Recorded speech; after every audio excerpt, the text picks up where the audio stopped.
Today our topic is wind and water. How wind and water changing the shape of the land. Wind. Wind is the moving air that we can feel but cannot see. It can be a gentle breeze or a strong gust. Wind is caused by the air around us moving from one place to another. It can blow leaves, make flags flutter, and even help us fly kites. Water. Water is a transparent, odorless, and tasteless substance that covers a significant portion of the Earth's surface. It can be found in oceans, lakes, rivers, and even underground. Water can be in different forms, as a liquid when we see it in rivers and lakes, as ice when it's very cold, and as water vapor that we can't see when it turns into steam. Erosion. Moving water and wind can change the shape of the land by carrying and moving pieces of the earth from one place to another. This is a natural process called erosion. Erosion happens over time as wind and water act like tools, wearing away the land and reshaping the landscape. Incredible landforms shaped by erosion.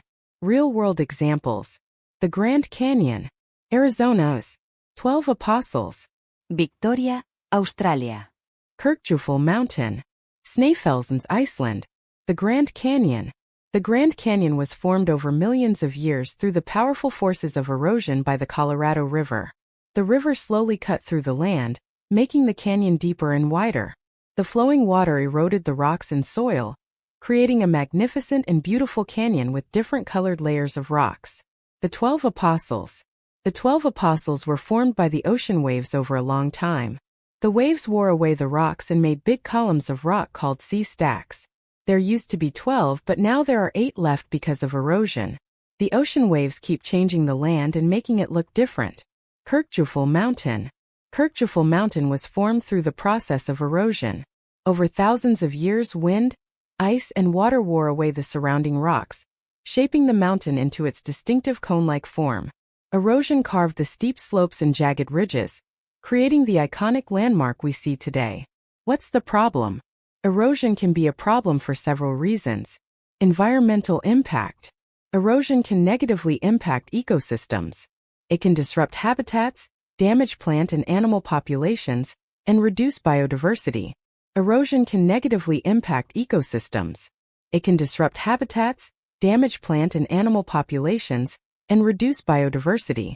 Erosion can damage infrastructure such as roads, bridges, and buildings. When the land erodes beneath these structures, it can weaken their foundations. Loss of fertile soil.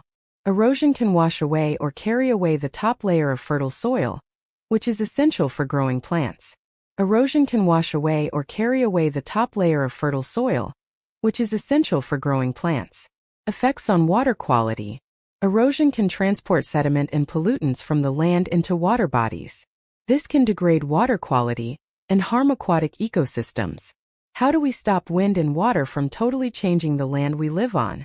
We don't always want the land we live on to change, so we can use science to slow down or stop erosion. Planting vegetation. Planting vegetation such as grass, trees, and shrubs is a great way to prevent erosion. The roots of plants help hold the soil in place, making it less likely to be washed away by wind or water.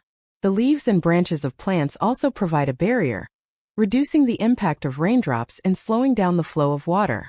Build a retaining wall. Building retaining walls is another approach to prevent erosion. Retaining walls are sturdy structures made of materials like stone, concrete, or wood, which hold back the soil on steep slopes.